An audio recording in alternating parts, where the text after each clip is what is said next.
예, 오늘은 임대주택 사업자 자동말소든 자진말소든 말소 후 세금의 변화에 대해서 살펴보는 시간을 갖도록 하겠습니다.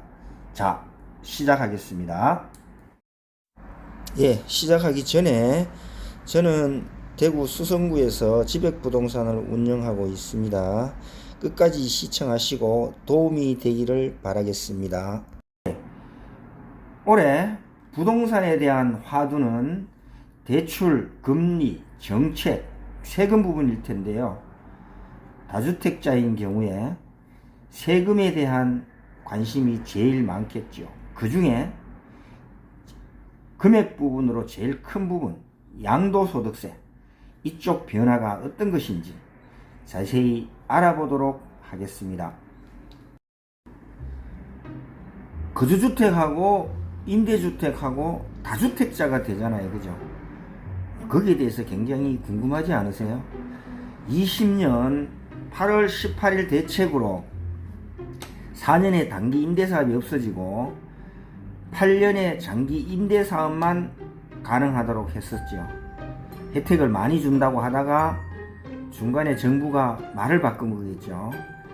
아파트는 투기의 대상이 된다고 했는지 임대사업 대상 자체에서 아예 제외를 해버렸어요. 또 단기 임대가 끝나면은 장기 임대주택으로 전환이 불가하도록 그렇게 했습니다. 이로써 임대 의무 기간이 만기가 되면은 자동으로 말소가 되죠. 말소가 되면은 조금 전에 설명했듯이 거주주택하고 임대주택하고 다주택자가 된다는 거죠. 예, 다주택자가 됨으로 해서 종합부동산세가 나오겠죠. 종합부동산세는 임대주택이 종료되면 바로 합산이 됩니다. 합산이 돼가지고 중과를 맞을 수가 있겠습니다. 그 다음에 종합부동산세보다는 양도소득세가 관심이 제일 크니까 양도소득세에 대해서 설명하도록 할게요. 예. 양도소득세는 일단 거주주택에 대한 양도소득세인데 임대가 종료하고 5년 이내에 매도할 때 비과세 혜택을 받을 수가 있어요. 거주주택은 조건이 있어요. 일반 사업자를 유지해야 되고 기존의 임대를 계속 가야 됩니다. 그리고 5% 상한선 있죠. 상한선도 지켜주셔야 하고요. 그 다음에 당연히 거주주택은 비과세 요건이 되어 있는 상태여야 됩니다. 까다롭습니다. 그 다음에 임대주택은 임대주택 판매죠. 임대주택 판매에 대한 양도소득세는 기간에 대한 언제까지 팔아야 된다는 기간은 없어요. 예, 요거는 자동 말소 했을 경우에만 그렇고 자진 말소는 1년 이내에 팔아야 됩니다.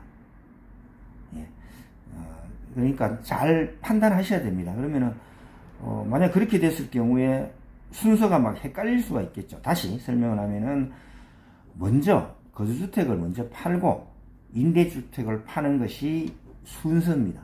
그래야지 조건 따지지도 않고 기간도 따지지도 않는 것이죠. 잘못하면 자동말소인지 자진말소인지 구분도 잘 안 가서 1년이 지나고 팔게 되면은 중과를 받는다는 거예요. 예, 조심하셔야 됩니다. 그래서 매도 순위를 잡을 때는 거주주택을 먼저 잡자라는 이야기고, 거주주택 같은 경우에는 생애 최초 1회만 비과세 혜택을 받아요. 예, 조심하셔야 됩니다. 그러면은 자진말소와 자동말소 이게 뭔지 한번 살펴볼까요? 자진말소인 경우에는 의무기간, 임대 의무기간이 2분의 1 이상 50%가 경과하고 임차인이 동의하면은 임대사업자 말소가 가능합니다. 여기는 아파트 경우만 해당이 돼요. 일반 주택의 경우에는 자진말소 대상이 아니어서 의무기간까지 가야 된다. 그런 이야기는 결국 자동말소라는 이야기죠. 이에 비해 자동말소는 의무기간이 경과되어 지자체에서 직권으로 말소되는 경우를 말합니다. 참 알아야 할 게 되게 많죠. 그죠? 여러 가지를 살펴보았는데요. 주택 임대 사업자 굉장히 어렵습니다. 실제적으로 이거 말고도 조건이나 신고나 과정들이 참 힘들어요. 예. 잘 알아두시고 더 알아보시려고 하면은 제가 쓴 블로그가 있어요. 블로그에 자세히 설명은 해 두었으니까 참고해 주시기 바랍니다. 예, 이상 지백부동산TV에서 알려드리는 임대사업 등록 말소 후 세금 변화에 대해서 알아보았습니다. 다음에는 더 좋은 영상을 가지고 오도록 하겠습니다. 시청해 주셔서 감사합니다.